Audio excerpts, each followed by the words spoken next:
जय हिंद साथियों स्वागत करता हूं आप सभी का अपने यूट्यूब चैनल पर। साथियों, आज इस वीडियो में हम आपके लिए आरपीएफ कांस्टेबल के लिए जीके जीएस की एक महत्वपूर्ण वीडियो लेकर आए हैं और उस महत्वपूर्ण वीडियो में हमने एमसीक्यूज के साथ साथ महत्वपूर्ण फैक्ट भी कवर करे हैं।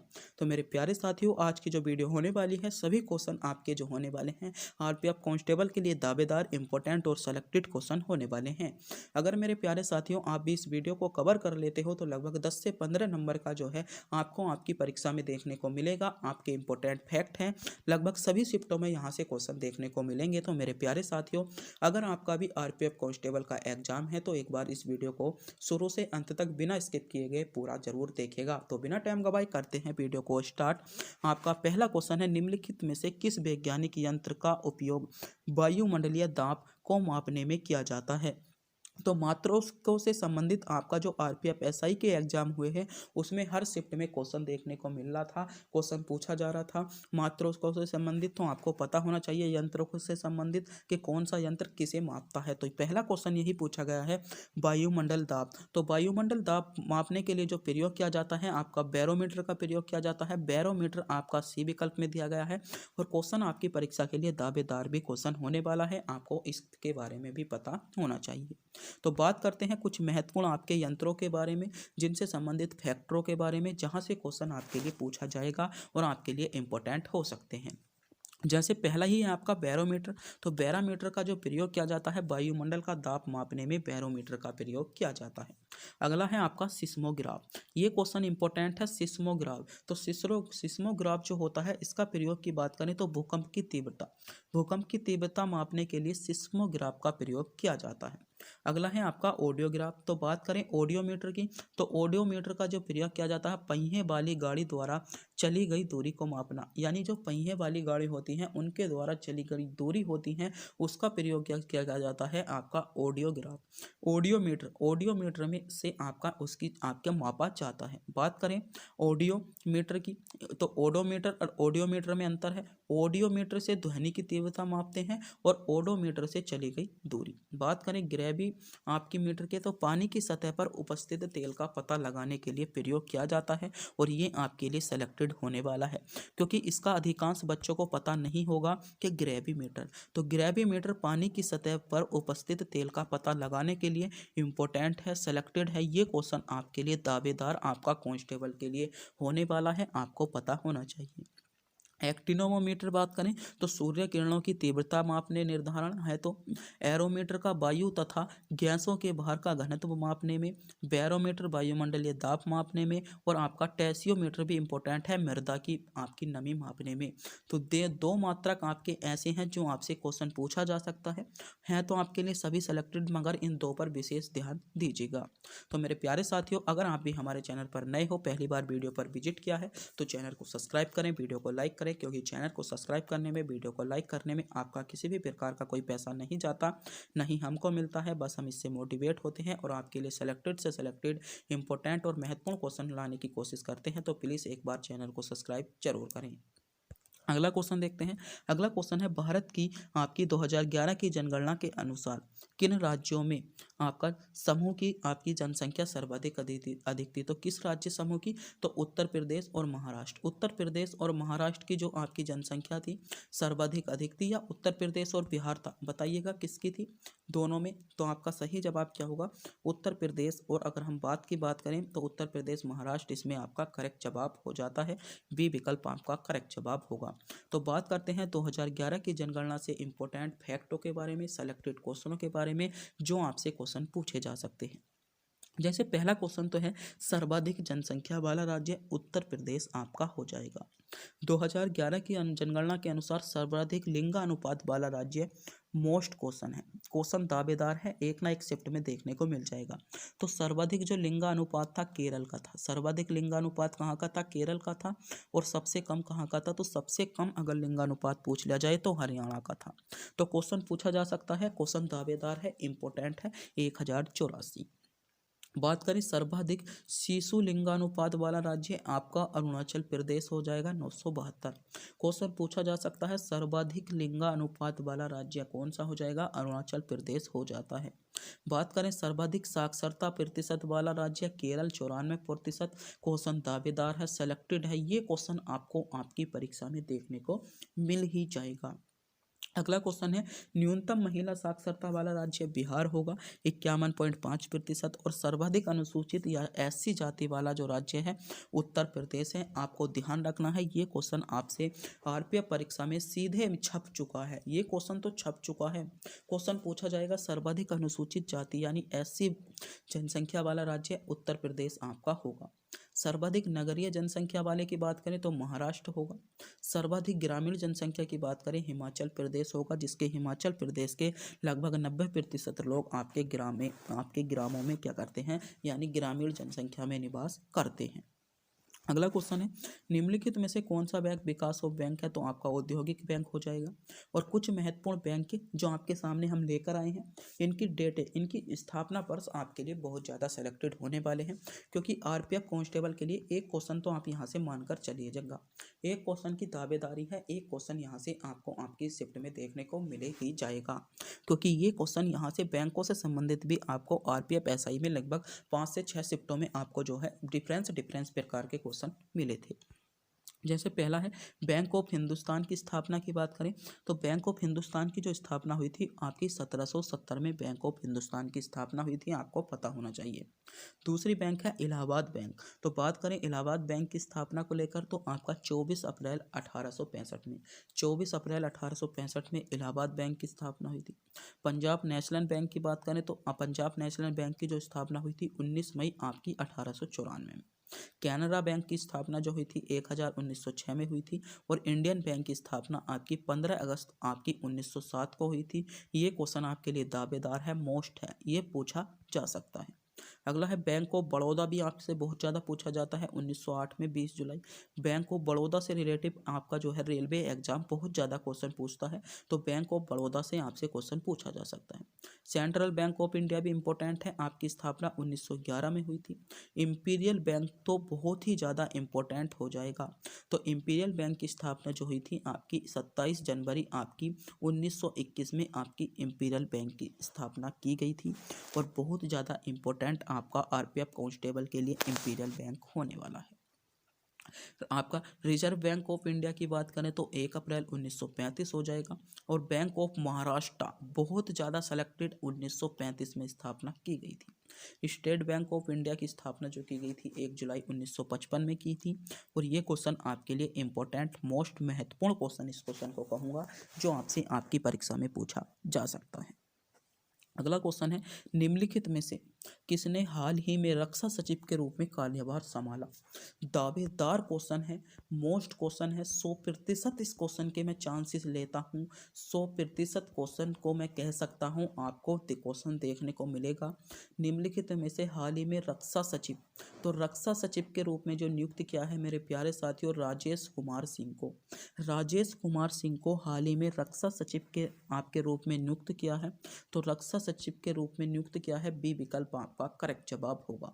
तो बात करते हैं कुछ महत्वपूर्ण सचिवों के बारे में, जहां से क्वेश्चन आपसे पूछे जा सकते हैं, इंपॉर्टेंट हैं, आपकी परीक्षा के लिए गोल्डन क्वेश्चन होने वाले हैं। जैसे पहला है गोविंद मोहन, तो गोविंद मोहन को जो नियुक्त किया गया है गृह सचिव। वर्तमान में गृह सचिव कौन है, तो गृह सचिव है आपके गोविंद मोहन। रक्षा सचिव राजेश कुमार आपके सिंह हो जाएंगे। विदेश सचिव की बात करें तो विक्रम मिस्त्री। विक्रम सिंह को जो चुना गया है, विक्रम को किसी विदेश सचिव के रूप में नियुक्त किया गया है। राष्ट्रपति का सचिव बहुत ज़्यादा इंपॉर्टेंट है, दीप्ति उमाशंकर इम्पोर्टेंट है, 100% आने के चांसेस है कि राष्ट्रपति के सचिव के रूप में किसे नियुक्त किया गया है। तो राष्ट्रपति के जो सचिव हैं दीप्ति उमाशंकर कौन हो जाएंगे, दीप्ति उमाशंकर राष्ट्रपति के सचिव के रूप में नियुक्त किए गए हैं, आपको ध्यान रखना है। व्यय सचिव की बात करें तो मनोज आपका गोविल हो जाएंगे। और कैबिनेट सचिव भी आपके लिए इम्पोर्टेंट है, तो कैबिनेट सचिव के रूप में जो नियुक्त किया गया है टीबी सोमनाथन। टीबी सोमनाथन को कैबिनेट सचिव के रूप में नियुक्त किया गया है। इंपॉर्टेंट है आपके लिए, सेलेक्टेड आपके लिए हो जाएगा। प्रधानमंत्री के प्रधान सचिव प्रमोद कुमार मिश्रा, मोस्ट है। प्रधानमंत्री के प्रधान सचिव कौन है? मोस्ट है। 100% दावेदार आपके लिए इंपॉर्टेंट है। दीप्ति उमर शंकर को किसके लिए? राष्ट्रपति के सचिव के रूप में। प्रमोद कुमार मिश्रा को प्रधानमंत्री के प्रधान सचिव के रूप में नियुक्त किया गया है। टीबी सोमनाथन को कैबिनेट सचिव के रूप में नियुक्त किया गया है। राजस्व सचिव कौन हो जाएगा? संजय मल्होत्रा हो जाता है। प्रधानमंत्री के सलाहकार के रूप में आपका तरुण कपूर इंपॉर्टेंट है। तरुण कपूर को जो चुना गया है प्रधानमंत्री के सलाहकार के रूप में चुना गया है। आर्थिक मामलों के सचिव कौन हो जाएंगे? तो अजय सेठ आपके हो जाते हैं। तो ये कुछ आपके महत्वपूर्ण सचिव दिए गए हैं जिनके बारे में आपको पता होना चाहिए। आप इनका स्क्रीनशॉट ले लीजिएगा प्लीज़ एक बार। क्वेश्चन इंपॉर्टेंट है, सभी आपके लिए दावेदार आपकी परीक्षा के लिए, जैसे गोविंद मोहन गृह सचिव, मनोज गोविंद व्यय सचिव, टीबी सोमनाथन कैबिनेट सचिव, प्रमोद कुमार मिश्रा प्रधानमंत्री के सचिव, सभी सेलेक्टेड हैं, इंपॉर्टेंट हैं। आपको आरपीएफ कांस्टेबल से पहले इनके बारे में पता होना चाहिए। अगला क्वेश्चन देखते हैं आपके लिए क्या इंपॉर्टेंट है। और मेरे प्यारे साथियों, आपने अभी तक वीडियो को आपने अपने दोस्तों के पास शेयर नहीं किया है तो वीडियो को अपने दोस्तों के पास शेयर जरूर करें जिनका आरपीएफ कांस्टेबल का एग्जाम है। कमेंट बॉक्स में जरूर बताएं वीडियो अच्छी भी लग रही है या नहीं लग रही। आपको कितने क्वेश्चन आपकी याद के आ रहे हैं, कितने आपके महत्वपूर्ण हमने इस क्वेश्चन रखे हैं, कमेंट बॉक्स में जरूर बताएं। की मात्रा का नियंत्रण निम्नलिखित में से किस अंग द्वारा किया जाता है? क्वेश्चन इंपॉर्टेंट है। क्वेश्चन आपसे पूछ रहा है कि नेत्र में प्रवेश करने वाले प्रकाश की मात्रा का नियंत्रण निम्नलिखित में से किस अंग द्वारा किया जाता है? आपसे क्वेश्चन पूछा गया है किस अंग द्वारा किया जाता है। तो नेत्र में प्रवेश करने वाले जो प्रकाश की मात्रा का नियंत्रण किया जाता है वह आपका आइरिस द्वारा किया जाता है। क्या किसके द्वारा किया जाता है? आइरिस द्वारा किया जाता है। यहाँ पर डी विकल्प आपको ध्यान में रखना है। डी विकल्प आपका इसमें करेक्ट जवाब होगा जिन बच्चों ने विकल्प डी को चुना है। बात करते हैं कुछ महत्वपूर्ण आपके मानव शरीर से संबंधित फैक्टों के बारे में जो आपसे पूछे जा सकते हैं। जैसे बात करें मानव नेत्र के निकटतम बिंदु की, तो मानव नेत्र का निकटतम बिंदु कितना होता है? तो 25 सेंटीमीटर, लगभग 25 सेंटीमीटर आपका मानव नेत्र का निकटतम बिंदु होता है। क्वेश्चन पूछा जा सकता है। अगर बात करें हर सेकंड अपनी आंखों पर कितने प्रतिबिंब बनते हैं, तो अपनी आंख पर जो बनते हैं 50 से अधिक बार फोकस बदलती है। जो अपनी आंख जो होती है वे कितने बार फोकस बदलती है, यानी एक सेकंड में 50 से बार अपनी आंख जो होती है फोकस बदल लेती है। बात करें मस्तिष्क से जुड़ने वाली जो आपकी इसमें तंत्रिकाएं हैं लगभग 10 लाख से अधिक। आंख से जो आपकी मस्तिष्क की तंत्रिका संबंध रखती हैं वे लगभग 10 लाख से अधिक संबंध रखती हैं। बात करते हैं प्रत्येक नेत्र का व्यास या त्रिज्या कितनी होती है, तो प्रत्येक नेत्र यानी कितनी मोटाई का होता है आपको ध्यान रखना है। तो प्रत्येक जो आंख होती है आपकी 2.5 सेंटीमीटर व्यास वाली होती है। जो आपकी प्रत्येक आंख होती है 2.5 सेंटीमीटर व्यास वाली होती है। इस बारे में भी आपको ध्यान रखना होगा। अगला बात करें लंबाई की, लगभग वो बात करें तो आपकी 22 मिमी लंबाई होती है। इस बात में भी ध्यान रखना है। बात करें आंखों में क्रिस्टलिया, आपका उतक आपका लेंस कौन सा होता है, तो क्रिस्टलिया या आपका उत्तल लेंस। आंखों में कौन सा लेंस होता है, तो आपका जो आंखों में लेंस होता है उत्तल लेंस होता है, ध्यान रखना है। बात करें इंसान की जो औसतन आपकी आंख है उसका वजन के बारे में बात करें तो 28.35 ग्राम आपकी आंख का वजन होता है। कितना होता है? 28.35 आपकी आंख का वजन होता है। बात कर लें आंख के आकार की, तो आपका जो होता है 6.5 घन सेमी, 6.5 सेमी जो आपकी आंख का घन होता है। बात करें इसे जो होती हैं आपकी 3 प्रकार के ऊतकों से बनकर होती है। बात करें इंसान की आंख में कुल मिलाकर हड्डियां, इंसान की आंख में कुल कितनी हड्डियां होती हैं, तो मेरे प्यारे साथियों मनुष्य की जो आंख में होती है कुल आपकी कितनी हड्डी होती है, तो कुल आपकी 6 हड्डी होती हैं। ध्यान रखना है मनुष्य की आंख में आपकी कितनी हड्डी होती है, तो मनुष्य की आंख में आपकी 6 हड्डी होती है। इस क्वेश्चन पर आपको ध्यान रखना है। क्वेश्चन ये पूछा जा सकता है, आपके लिए इंपॉर्टेंट फैक्ट है क्योंकि ये क्वेश्चन आपसे बन सकते हैं। आगे क्वेश्चन देखते हैं क्या आपके लिए इंपॉर्टेंट क्वेश्चन लेकर आए हैं। अगला क्वेश्चन है ब्रिक्स में शामिल होने वाला अंतिम देश कौन सा था। क्वेश्चन इंपॉर्टेंट है, क्वेश्चन पूछा जा सकता है, सभी परीक्षाओं के लिए इंपॉर्टेंट क्वेश्चन होने वाला है। क्वेश्चन है ब्रिक्स में शामिल होने वाला अंतिम देश कौन सा था। तो बताइए ब्रिक्स में शामिल होने वाला अंतिम देश की बात करें तो ब्रिक्स में जो शामिल होने वाला अंतिम देश था वह था आपका साउथ अफ्रीका। साउथ अफ्रीका या दक्षिण अफ्रीका जो था विश्व में आपका ब्रिक्स में शामिल होने वाला अंतिम देश था, यानी सी विकल्प इसमें आपका करेक्ट जवाब हो जाएगा। बात करते हैं ब्रिक्स से संबंधित कुछ महत्वपूर्ण फैक्टों के बारे में जहां से क्वेश्चन बन सकता है। बात करें ब्रिक्स अध्यक्षता बैठक, यानी ब्रिक्स की जो 2024 में अध्यक्षता बैठक हुई थी, कहां पर हुई, तो ये आपकी रूस में हुई। बात करें ब्रिक्स का मुख्यालय कहां पर है, तो ब्रिक्स का मुख्यालय कहां पर है, क्वेश्चन पूछा जा सकता है, तो संघई चीन में ब्रिक्स का मुख्यालय है। और स्थापना की बात करें तो ब्रिक्स की जो स्थापना हुई थी जुलाई आपकी 2015 में, जुलाई 2015 में ब्रिक्स की स्थापना हुई थी। इस क्वेश्चन को भी आपको ध्यान रखना है। बात करें 2025 में ब्रिक्स के 17वें ब्रिक्स सम्मेलन, 2025 में जो आपका सम्मेलन होगा, कौन सा सम्मेलन होगा, तो 17वां शिखर सम्मेलन होगा। इस बात को भी आपको ध्यान रखना होगा। बात करते हैं ब्रिक्स देश, यानी ब्रिक्स में कौन कौन से देश शामिल हैं, तो ब्रिक्स में आपका ब्राजील हो जाता है, रूस हो जाता है, भारत हो जाता है, चीन हो जाता है, दक्षिण अफ्रीका हो जाता है ब्रिक्स में शामिल। आपसे क्वेश्चन कैसा बनेगा, आपसे क्वेश्चन बनेगा कि क्या भारत ब्रिक्स में शामिल है, क्या भारत ब्रिक्स में शामिल है, तो यहाँ से क्वेश्चन पूछे जाएंगे कि क्या भारत आपका ब्रिक्स में शामिल है। आपको ऑप्शन दिया जाएगा नहीं, हाँ या कह नहीं सकते। इस प्रकार के क्वेश्चन आपसे मिलेंगे कि ब्रिक्स में शामिल है या नहीं, तो आपको पता होना चाहिए भारत जो है ब्रिक्स में शामिल है। बात करें जो 2024 का आपका ब्रिक्स सम्मेलन हुआ था, उसका विषय क्या था, तो न्याय संगत वैश्विक विकास और सुरक्षा के लिए बहुपक्षपात को मौजूद करना जो था ब्रिक्स का आपका लक्ष्य यानी विषय इसमें था। बात करें ब्रिक्स में आपकी किसने सदस्य ले ली है, तो आप सदस्यता जो है ब्राजील के पास है, रूस, भारत, चीन, दक्षिण अफ्रीका से बढ़ाकर अब मिस्र, इथियोपिया, ईरान और संयुक्त राज्य अमीरात को भी इसमें शामिल कर लिया है। इन बारे में भी आपको पता होना चाहिए क्योंकि ये क्वेश्चन भी आपके लिए इंपॉर्टेंट क्वेश्चन बन जाता है। अगला क्वेश्चन देखते हैं। अगला क्वेश्चन है वंशानुगत विषयों से संबंधित का अध्ययन है, यानी वंशानुगत का अध्ययन आपका किस में किया जाता है, तो आपका जेनेटिक्स में किया जाता है। पहला विकल्प यहाँ पर आपका सही जवाब होगा जिन बच्चों ने पहले विकल्प को चुना है। तो बात करते हैं विज्ञान की कुछ महत्वपूर्ण शाखा और उनसे संबंधित अध्ययनों के बारे में। जैसे अगर आपसे क्वेश्चन पूछ लिया जाए हड्डियों का अध्ययन, तो हड्डियों का अध्ययन जो कहा जाता है आपका ओस्टियोलॉजी जो कहा जाता है आपका हड्डियों का अध्ययन कहला जाता है। अगर क्वेश्चन पूछा जाए मिट्टी का अध्ययन, तो मिट्टी का अध्ययन आपका पेंडोलॉजी कहा जाता है। क्वेश्चन पूछ लिया जाए यूरेनी सिस्टम का अध्ययन आपका यूरोलॉजी कहला जाता है। अगर क्वेश्चन पूछा जाए विषाणुओं का अध्ययन, तो विषाणुओं का अध्ययन जो कहा जाता है आपका वायरोलॉजी जो कहा जाता है विषाणुओं का अध्ययन में किया जाता है।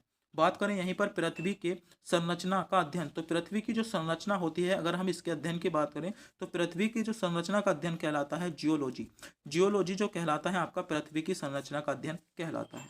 यहीं पर बात करें गुर्दे से संबंधित अध्ययन आपका नेफ्रोलॉजी हो जाएगा। गुर्दे से संबंधित अध्ययन कौन सा हो जाता है, नेफ्रोलॉजी आपका गुर्दे से संबंधित अध्ययन हो जाता है।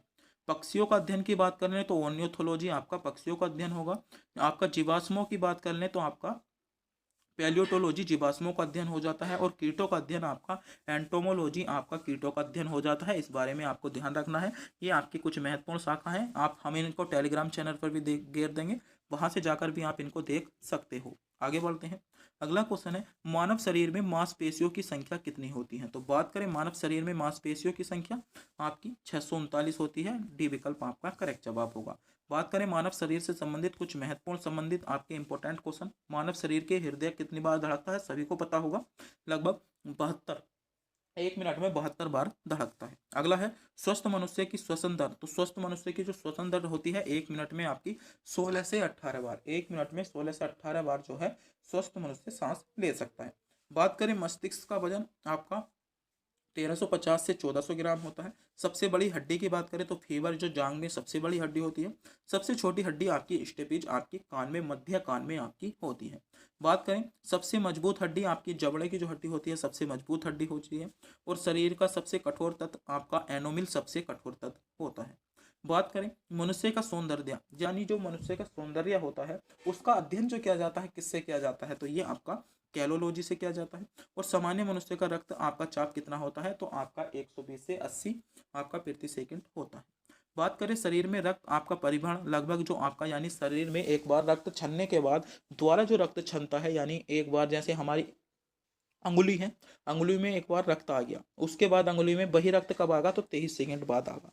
जैसे कोई रक्त हमारे जो है मस्तिष्क में पहुंच गया और फिर जो उसे टाइम लगेगा मस्तिष्क में पहुंचने के लिए जो टाइम लगेगा 23 सेकंड का ही टाइम लगेगा। जैसे कोई आपका जो है, आपका जैसे रक्त है, रक्त हमारे अंदर चल रहा है, वह रक्त हमारे यहाँ पर पहुंच गया, आँख के जो है आपकी आंखों के करीब में आ गया, आंखों की तंत्रिकाओं में आ गया, तो उसे दोबारा घूमकर जो आने में समय लगेगा 23 सेकंड लगेगा। इसका मतलब ये है। तो मेरे प्यारे साथियों, ये क्वेश्चन जो था आज की वीडियो का अंतिम क्वेश्चन था, और एक क्वेश्चन हमने आपको टेस्ट के रूप में पूछा है। क्वेश्चन है आपका, वर्तमान में रेल अध्यक्ष कौन है या रेल मंत्री कौन है? अगर आप भी इस क्वेश्चन का जवाब जानते हैं तो कमेंट बॉक्स में जरूर बताएं। और मेरे प्यारे साथियों, आपने अभी तक हमारे चैनल को सब्सक्राइब नहीं किया है, चैनल को सब्सक्राइब करें, वीडियो को लाइक करें, अपने दोस्तों के पास वीडियो को शेयर करें, क्योंकि अगर आप अपने दोस्तों के पास वीडियो को शेयर करेंगे तो आपका ऐसा नहीं है कि आपके 10-5 रुपये आपके खाते में से कट जाएंगे। आपको कुछ भी, आपका जो कुछ नहीं जाता, तो प्लीज़ आप क्या करेंगे, हमारे चैनल को सब्सक्राइब करें, वीडियो को लाइक करें, अपने दोस्तों के पास वीडियो को शेयर जरूर करें। तब